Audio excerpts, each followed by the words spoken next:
Cette leçon a été préparée dans le cadre du cours hybride Mécanique des matériaux 1 du programme de génie civil de l'Université d'Ottawa.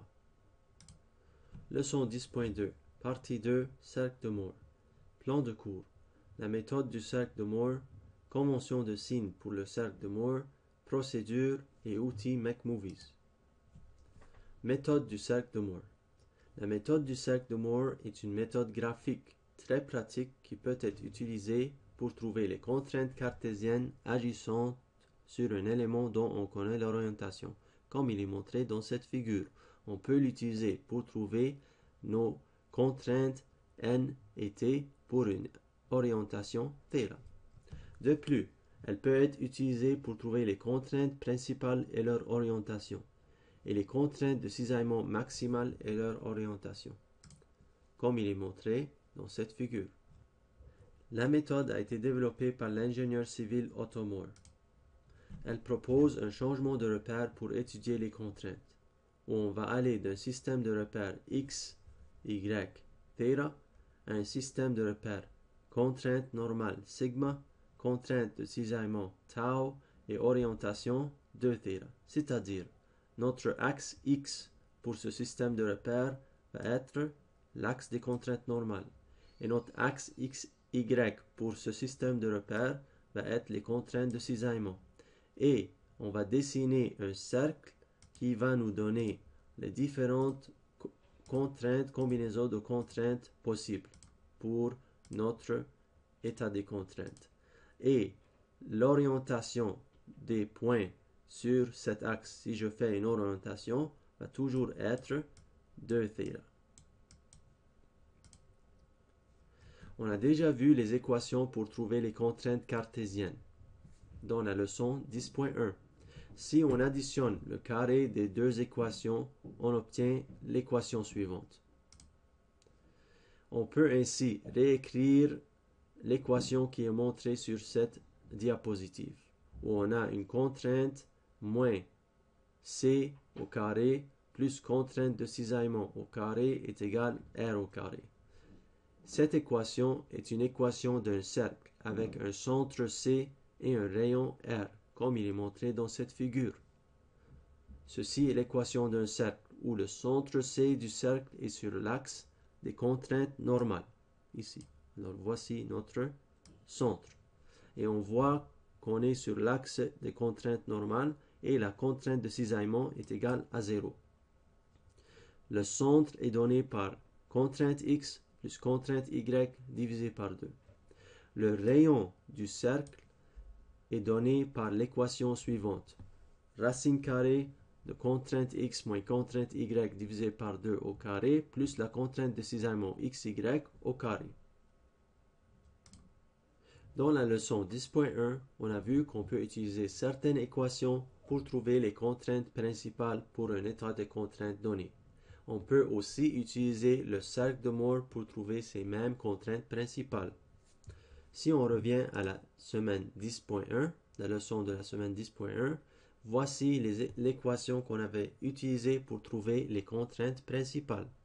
Si on compare cette équation aux équations de C et R, on peut comprendre que on a le C ici et le R ici dans l'équation de la semaine 10.1. Ainsi,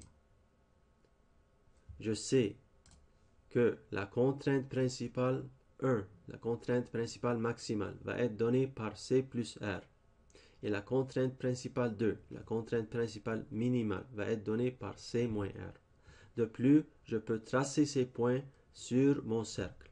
Alors, si j'ai le centre de cercle ici, le point de la contrainte principale 1 et contrainte principale 2 va être sur l'axe des contraintes.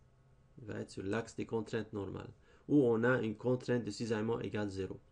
Et ce point ici va être le point de la contrainte principale 1.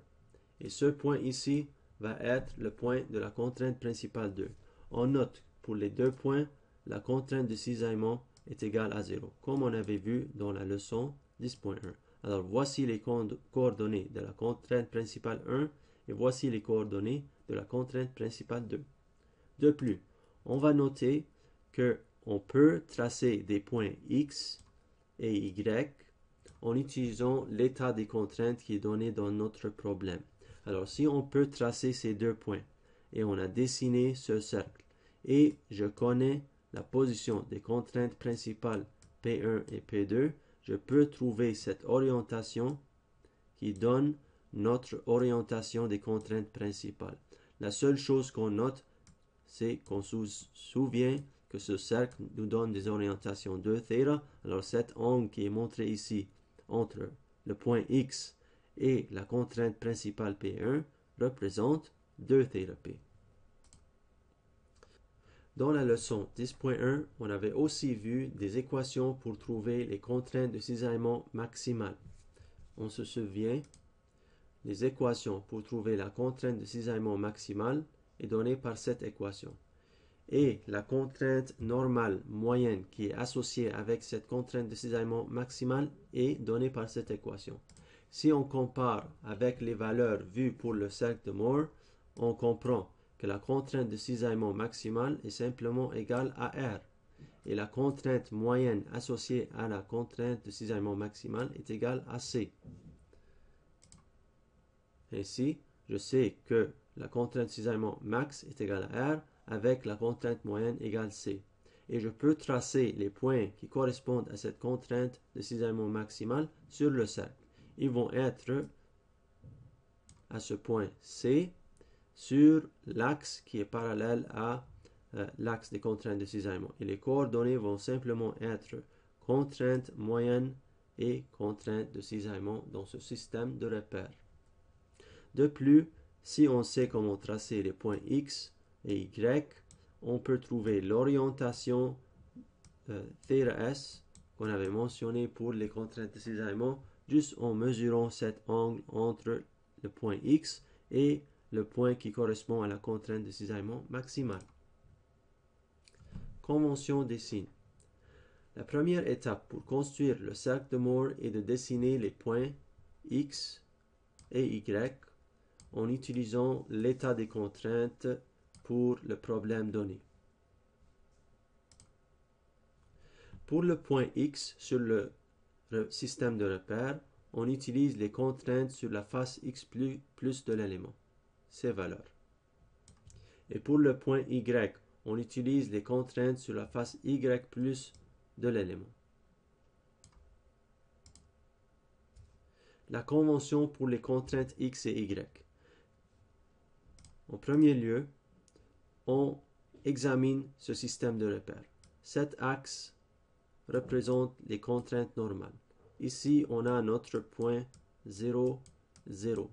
Alors, les contraintes normales positives vont être ce côté de l'axe et les contraintes normales négatives vont être sur ce côté de l'axe. Alors, si la contrainte normale qu'on trouve est en tension, on la mettra sur l'axe contrainte normale positive.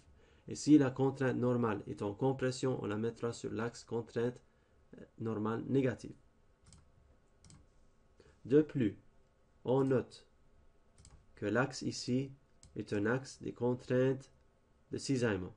Ici, on n'a pas un plus et un négatif. Au lieu, les valeurs qui sont en haut du point 0, 0 correspondent à une contrainte de cisaillement qui va dans la direction clockwise. Et les valeurs ici qui sont en bas du point 0, 0 sur l'axe des contraintes de cisaillement correspondent à des contraintes de cisaillement qui vont dans la direction counterclockwise. Alors, la convention pour les contraintes, si la contrainte est counterclockwise sur la face X+, c'est-à-dire, comme ici, on a une contrainte sur la face X+, qui va dans la direction counterclockwise. Dans ce cas, on le mettra sur l'axe counterclockwise. Si la valeur de contrainte est clockwise sur la face X+, on va la mettre sur l'axe contrainte de cisaillement clockwise. Et même chose pour la face Y+.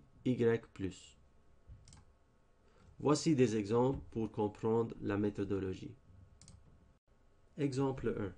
on nous donne l'état des contraintes qui est montré dans la figure et on veut tracer les points X et Y.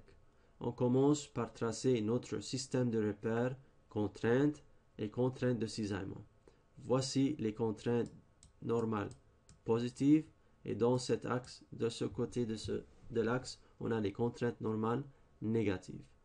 Ici, on a l'axe des contraintes de cisaillement. Voici l'axe des contraintes de cisaillement clockwise et voici l'axe des contraintes de cisaillement counterclockwise. Et ça, c'est notre point 0, 0 ici. On commence par examiner l'état des contraintes sur la face X+. Si j'examine l'état des contraintes sur la face X+, je trouve les coordonnées du point X. Alors, on a une contrainte normale de plus 9 et une contrainte de cisaillement de 6. Et si on examine, ça va dans la direction clockwise. Ainsi, je vais placer mon point à 9 pour les contraintes normales et à une valeur de 6 clockwise pour les contraintes de cisaillement. Alors, voici mon point X à une valeur de 9 et 6 clockwise. Si j'examine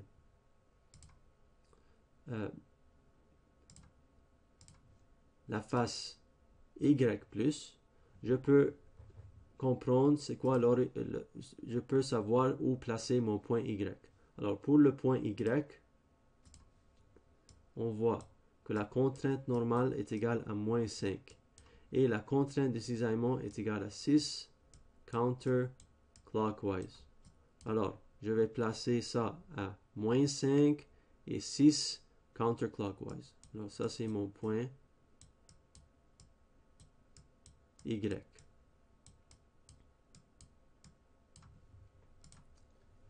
Exemple 2. On nous donne l'état des contraintes qui est montré dans la figure. On commence avec l'état des contraintes sur la face X+.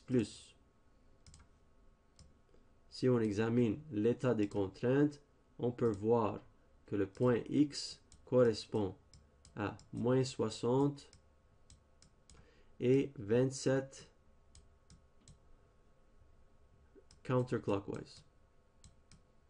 Alors voici mon axe, ça c'est la contrainte normale positive et ça c'est la contrainte de cisaillement clockwise et ça c'est la contrainte de cisaillement counterclockwise. Alors je vais placer mon point X ici. Alors ça c'est mon point 0, 0 et le point X va être placé ici à une valeur de moins 60, 27 clockwise. Et pour le point Y, on examine l'état des contraintes sur la face Y+, et je vois qu'on a une contrainte normale de plus 12 et une contrainte de cisaillement de 27 clockwise. Alors le point Y va être placé ici et on va avoir une valeur de 12 et 27 clockwise.